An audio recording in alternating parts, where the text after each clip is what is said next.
परम सत्कारयोग guest faculty साथियों, union की तरफ तो मैनू एक जिम्मेवारी दी गई है कि जो सरकार ने यह पत्र जारी किया है इसके कानूनी पक्षों की गहराई नाल पड़ताल करने तो बाद आप जी को इसका विस्तार सहित जानकारी दी जाए।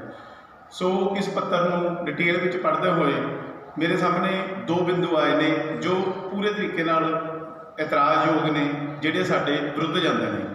तो इन्होंने दोनों जोड़े बिंदु ने उन्होंने उत्ते आपां पूरे तरीके नाल विस्तार सहित जानकारी प्राप्त करते हैं। पहला इस पत्र दे विच जो भी प्रोटैक्शन देने की गल कही गई है वो केवल उन्हां अध्यापकों लई है जिन्हां दियां पोस्टां इस भर्ती प्रक्रिया पूरी हो जाने तो बाद खाली रह जाएंगियां। भाव कि जिन्हां विषयों ते भर्ती तो बाद कोई भी पोस्ट बाकी नहीं बचती, उन्हां विषयों के अध्यापकों लई यह प्रोटैक्शन किसी काम की नहीं है, उन्होंने कोई प्रोटैक्शन नहीं दी, यानी उन्होंने नौकरियां पूरी तरह असुरक्षित हैं। उदाहरण के लिए समझो कि जेकर किसी विषय दियां मान लो 10 पोस्टां हैं अते एडवरटाइजमेंट विच भी 10 पोस्टां दित्तियां गई हैं, तो उस विषय दियां 10 पोस्टां ते काम करते सारे अध्यापक चाहे वो गैस्ट फैकल्टी के होण, चाहे वो पार्ट टाइमर होण जां कंट्रैक्ट पर काम करने वाले होण, उन्होंने इस पत्र राही किसी भी तरीके की कोई प्रोटैक्शन नहीं प्राप्त होगी, क्योंकि इस पत्र में जो शब्द वरते गए हैं वो हैं भर्ती हो जाने उपरंत खाली रह जाने वाली पोस्टां। इस बिंदु को ध्यान नाल समझो, भर्ती हो जाने उपरंत खाली रह जाने वाली पोस्टां मतलब जे कोई प्रोटैक्शन मिलेगी, जो भी ये पत्र कह रहा है, तो सिर्फ उन्होंने मिलेगी भर्ती हो जाने उपरंत जोड़ियाँ पोस्टां खाली रह जाएगी। इत्थे ये समझ लो कि तकरीबन सारिया ही पोस्टां की एडवरटाइजमेंट हो रखी है, इसका मतलब सारे ही असुरक्षित हैं।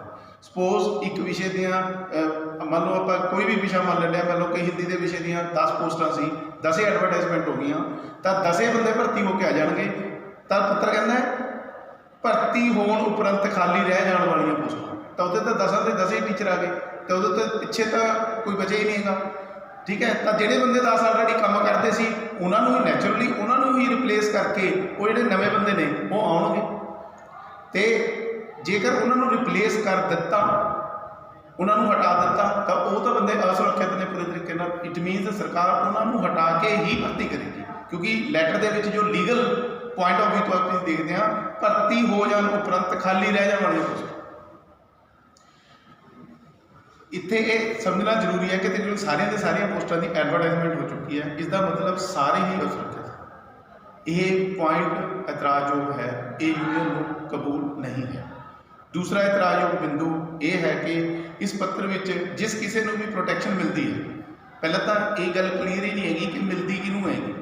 साडी समझ के अकॉर्डिंगली जो इस लीगल पक्ष तो गहरी इसकी स्टडी करने तो बाद साढ़े सामने आया है कि प्रोटैक्शन मिलती ही बहुत थोड़िया है या मिलती ही नहीं।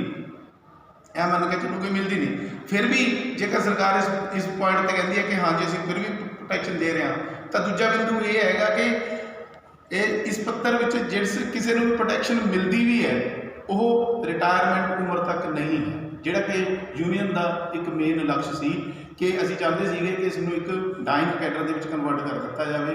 मतलब जिहड़े बंदे रिटायर होंदे जांदे ने उन्होंने जगह पर नवीं सरकार भर्ती करती रहे, पर इस कैडर को बंद कर दिता जाए, ना इस कैडर के विचों कोई बंदा आवे तो ना जाए।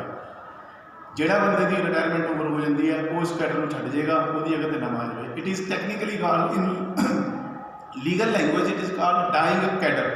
असीं चाहते थे सरकार तो कि सानू इस जिहड़ा कैडर है इसको डाइंग कैडर बना दिता जाए, मतलब ये कोई भी बंदा इंटर ना करे, तो जो बंदा रिटायर हो जाता है वो बाहर निकलता जाए, उसकी जगह सरकार नवी भर्ती करती है।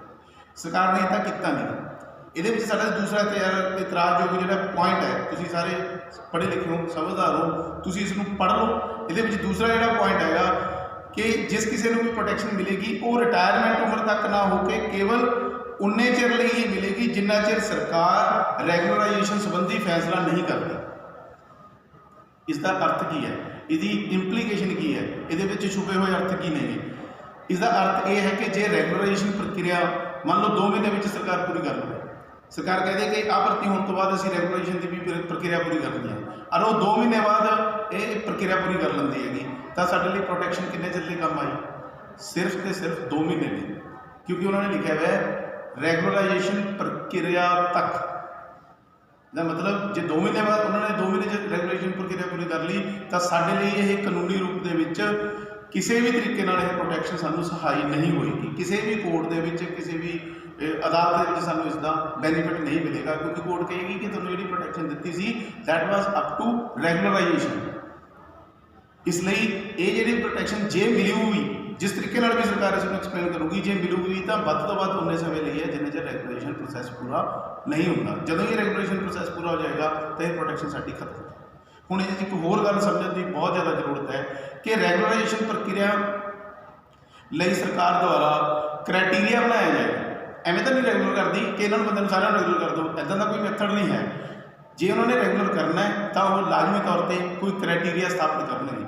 ਜੋ ਕ੍ਰਾਈਟੀਰੀਆ ਸਥਾਪਿਤ ਕਰਨਗੇ ਉਹਦੀਆਂ ਕੁਝ ਸ਼ਰਤਾਂ ਹੋਣਗੀਆਂ। ਉਹਦੀਆਂ ਸ਼ਰਤਾਂ ਕੀ ਨੇ, ਹਾਲ ਦੀ ਘੜੀ ਇਹ ਸਾਨੂੰ ਕੁਝ ਨਹੀਂ ਪਤਾ। ਸਰਕਾਰ ਨੇ ਇਹਦੇ ਬਾਰੇ ਕੁਝ ਵੀ ਐਕਸਪਲੇਨ ਨਹੀਂ ਕੀਤਾ ਕਿ ਕਿਹੜੀਆਂ ਸ਼ਰਤਾਂ ਦੇ ਅਧੀਨ ਵਿਅਕਤੀਆਂ ਨੂੰ ਰੈਗੂਲਰ ਕਰਾਂਗੇ। ਸ਼ਰਤਾਂ ਦੇ ਸਾਡੇ ਸਾਹਮਣੇ ਕੋਈ ਕਲੈਰਿਟੀ ਨਹੀਂ, ਕਿਸੇ ਨੂੰ ਇਸ ਦੇ ਬਾਰੇ ਕੁਝ ਨਹੀਂ ਦੱਸਿਆ। ਇਹ ਕਾਫੀ ਹੱਦ ਤੱਕ ਯਕੀਨੀ ਹੈ ਕਿ ਉਹ ਜਿਹੜੀਆਂ ਸ਼ਰਤਾਂ ਨੇਗੀਆਂ ਉਹ ਇੱਕ ਸੁਪਰੀਮ ਕੋਰਟ ਦਾ ਬਹੁਤ ਮਹੱਤਵਪੂਰਨ ਕੇਸ ਹੈ, ਜਿਸ ਨੂੰ ਆਈ ਥਿੰਕ ਹਰ ਇੱਕ ਬੰਦਾ ਜਾਣਦਾ ਹੋਊਗਾ, Uma Devi versus state of Karnataka. ਉਹਦੇ ਵਿੱਚ ਸੁਪਰੀਮ ਕੋਰਟ ਨੇ ਕੋਈ ਸ਼ਰਤਾਂ ਲਾਈਆਂ ਹੋਈਆਂ ਨੇ ਕਿ ਜਿਹੜੇ ਬੰਦੇ ਬੈਕਡੋਰ ਐਂਟਰੀ ਰਾਹੀਂ ਆਏ ਹੋਏ ਨੇ, ਮੀਨਸ ਸਿੱਧੇ ਤੌਰ 'ਤੇ ਉਹਨਾਂ ਦਾ ਡਾਇਰੈਕਟ ਰਿਕਰੂਟਿੰਗ ਏਜੰਸੀ ਨੇ ਨਹੀਂ ਕੀਤਾ, ਮਤਲਬ ਆਪਾਂ ਨੂੰ ਉਹ ਉਸ ਸੈਂਸ ਦੇ ਵਿੱਚ ਬੈਕਡੋਰ ਐਂਟਰੀ ਹੀ ਮੰਨਦੇ ਨੇ ਕਿ ਉਹਨਾਂ ਪਰਸਨ ਨੂੰ ਜੇਕਰ ਰੈਗੂਲਰ ਕਰਨਾ ਹੈ ਤਾਂ ਉਹਨਾਂ ਨੇ ਉਸ Uma Devi versus state of Karnataka case ਦੇ ਵਿੱਚ 4 ਸ਼ਰਤਾਂ ਦੱਸੀਆਂ ਹੋਈਆਂ ਨੇ। ਅਰੇ ਬਹੁਤ ਜ਼ਿਆਦਾ ਯਕੀਨੀ ਹੈ, ਸਾਡਾ ਪੂਰਾ ਵਿਸ਼ਵਾਸ ਕਿ ਇਸ ਤੋਂ ਇਲਾਵਾ ਸ਼ਾਇਦ ਕੰਮ ਹੋ ਹੀ ਨਹੀਂ ਸਕਦਾ। ਜੇ ਕਿ ਸਰਕਾਰ ਰੈਗੂਲਰ ਕਰੂਗੀ ਤਾਂ ਉਹ Uma Devi versus state of Karnataka ਦੀਆਂ ਜਿਹੜੀਆਂ ਸ਼ਰਤਾਂ ਨੇ ਉਸ ਨੂੰ ਜ਼ਰੂਰ ਇੰਪੋਜ਼ ਕਰੇਗੀ। ਹੁਣ ਉਹ ਸ਼ਰਤਾਂ ਕੀ ਨੇਗੀਆਂ ਉਸ ਦੇ ਵਿੱਚ ਦੇਖੋ, ਉਸ ਨੂੰ ਤੁਸੀਂ ਕੇਸ ਨੂੰ ਸਟੱਡੀ ਵੀ ਕਰ ਸਕਦੇ ਹੋ। ਉਹ ਅੱਜ ਕੱਲ੍ਹ ਇੰਟਰਨੈਟ ਦਾ ਜ਼ਮਾਨਾ, ਤੁਸੀਂ ਕਿਸੇ 'ਤੇ ਸਰਚ ਕਰੋ ਅਤੇ ਉਹਦੇ 'ਚ ਤੁਹਾਨੂੰ ਕੰਡੀਸ਼ਨਸ ਪ੍ਰਾਪਤ ਹੋਣਗੀਆਂ ਇਸ ਦੀਆਂ। ਉਹਦੀਆਂ ਕੰਡੀਸ਼ਨਸ ਕੀ ਨੇ ਕਿ ਬੰਦੇ ਨੇ 10 ਸਾਲ ਕੰਮ ਕਰਦਾ ਹੋਵੇ ਉਸ ਡਿਪਾਰਟਮੈਂਟ ਦੇ ਵਿੱਚ, ਪ੍ਰੋਪਰ ਐਡਵਰਟਾਈਜ਼ਮੈਂਟ ਰਾਹੀਂ ਆਇਆ ਹੋਵੇ, UGC ਅਤੇ ਸਰਕਾਰ ਦੀਆਂ ਹਦਾਇਤਾਂ ਅਨੁਸਾਰ ਭਰਤੀ ਹੋਈ ਹੋਵੇ, ਉਸ ਦੀ ਜਦੋਂ ਭਰਤੀ ਹੋਇਆ ਸੀ ਉਸ ਵਕਤ ਉਸ ਦੀ ਉਮਰ ਅਤੇ ਵਿੱਦਿਅਕ ਯੋਗਤਾ ਪੂਰੀ ਹੋਣੀ ਚਾਹੀਦੀ ਹੈ।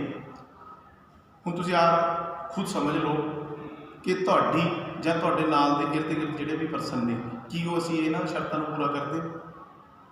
ਸਾਡੇ ਹਿਸਾਬ ਨਾਲ ਜਿੰਨਾ ਅਸੀਂ ਡਾਟਾ ਦੇਖਿਆ ਹੈਗਾ ਉਹਦੇ ਮੁਤਾਬਕ ਸ਼ਾਇਦ ਕੋਈ ਵੀ ਬੰਦਾ ਇਹ ਸਾਰੀਆਂ ਸ਼ਰਤਾਂ ਨੂੰ ਪੂਰਾ ਨਹੀਂ ਕਰਦਾ। ਇਸ ਕਰਕੇ ਜੇ ਕੋਈ ਰੈਗੂਲਰਾਈਜੇਸ਼ਨ ਦਾ ਜਿਹੜੇ ਪ੍ਰਕਿਰਿਆ ਚੱਲੂਗੀ ਤਾਂ ਇਹਨਾਂ ਸ਼ਰਤਾਂ ਨੂੰ ਪੂਰਾ ਕਰਨਾ ਹੋਏਗਾ। ਇਹ ਸਰਕਾਰ ਨੇ ਹਾਲੇ ਨਹੀਂ ਦੱਸਿਆ, ਇਹ ਸਾਡੀ ਕੈਲਕੂਲੇਸ਼ਨ ਹੈ, ਸਾਨੂੰ ਪਤਾ ਹੈ ਇਸ ਗੱਲ ਦੇ ਲਈ ਕਿ ਸਰਕਾਰ ਇੱਦਾਂ ਦੀਆਂ ਦੱਸੂਗੀ, ਇਹ ਕੰਡੀਸ਼ਨ ਜ਼ਰੂਰ ਦੱਸੂਗੀ।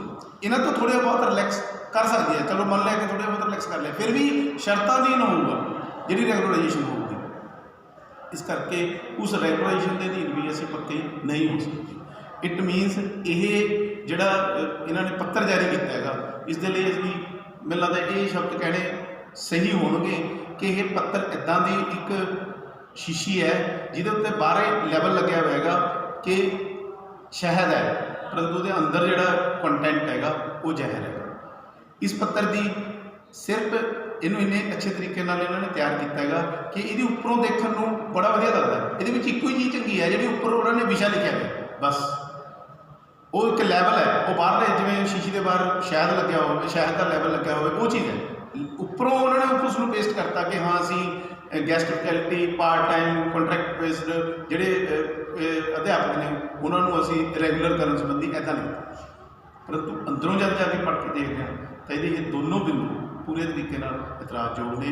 ਇਸ ਕਰਕੇ ਯੂਨੀਅਨ ਨੇ ਇਹ ਫੈਸਲਾ ਲਿਆ ਗਿਆ ਕਿ ਇਹਨਾਂ 2 ਖਾਮੀਆਂ ਦੇ ਚੱਲਦੇ ਹੋਏ ਅਸੀਂ ਇਸ ਪੱਤਰ ਨੂੰ ਪੂਰੇ ਤਰੀਕੇ ਨਾਲ ਸਿਰੇ ਤੋਂ ਖਾਰਜ ਕਰਦੇ ਹਾਂ। ਅਤੇ ਯੂਨੀਅਨ ਦੀ ਅਪੀਲ ਹੈਗੀ ਕਿ ਅਸੀਂ ਰੋਸ ਪ੍ਰਦਰਸ਼ਨ ਨੂੰ ਹੋਰ ਤਿੱਖਾ ਕਰਾਂਗੇ ਤਾਂ ਕਿ ਸਰਕਾਰ ਤੋਂ ਡਾਈਂਗ ਕੈਡਰ ਵਾਲਾ ਜਿਹੜਾ ਲੈਟਰ ਹੈ ਉਹ ਜਾਰੀ ਕਰਵਾਈਏ। ਉਹਦੇ ਨਾਲ ਪੂਰੇ ਤਰੀਕੇ ਨਾਲ ਸਾਰੇ ਦੇ ਸਾਰੇ ਪਰਸਨ ਸੁਰੱਖਿਅਤ ਨੇ, ਚਾਹੇ ਉਹ ਕੋਈ ਪਾਰਟ ਟਾਈਮਰ ਹੈ, ਗੈਸਟ ਫੈਕਲਟੀ ਹੈ, ਕਿਸੇ ਨੂੰ 10 ਸਾਲ ਦਾ ਤਜਰਬਾ ਹੈ, 5 ਸਾਲ ਦਾ ਹੈ, ਕਿਸੇ ਨੇ ਕੋਈ ਨੈਟ ਕਲੀਅਰ ਹੈ, ਨਹੀਂ ਕਲੀਅਰ ਹੈ, ਉਹ ਸਾਰੇ ਦੇ ਸਾਰੇ ਸੁਰੱਖਿਅਤ ਹੋ ਜਾਣਗੇ। ਸਾਡੀ ਕੋਸ਼ਿਸ਼ ਇਹ ਹੈ ਕਿ ਉਹ ਪੱਤਰ ਜਾਰੀ ਕਰਵਾਇਆ ਜਾਵੇ।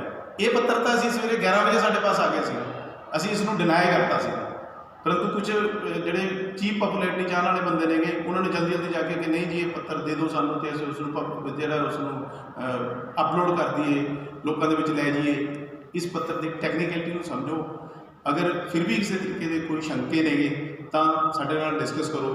ਹੋ ਸਕਦਾ ਤੁਹਾਡੇ ਦੁਆਰਾ ਕੋਈ ਐਜਾ ਪੁਆਇੰਟ ਉਠਾਇਆ ਜਾਵੇ ਜਿਹੜਾ ਕਾਨੂੰਨੀ ਤੌਰ 'ਤੇ ਵਿਚਾਰ ਅਧੀਨ ਹੋਵੇ ਤਾਂ ਉਸ ਨੂੰ ਜ਼ਰੂਰ ਵਿਚਾਰ ਕੀਤਾ ਜਾਵੇ। ਧੰਨਵਾਦ।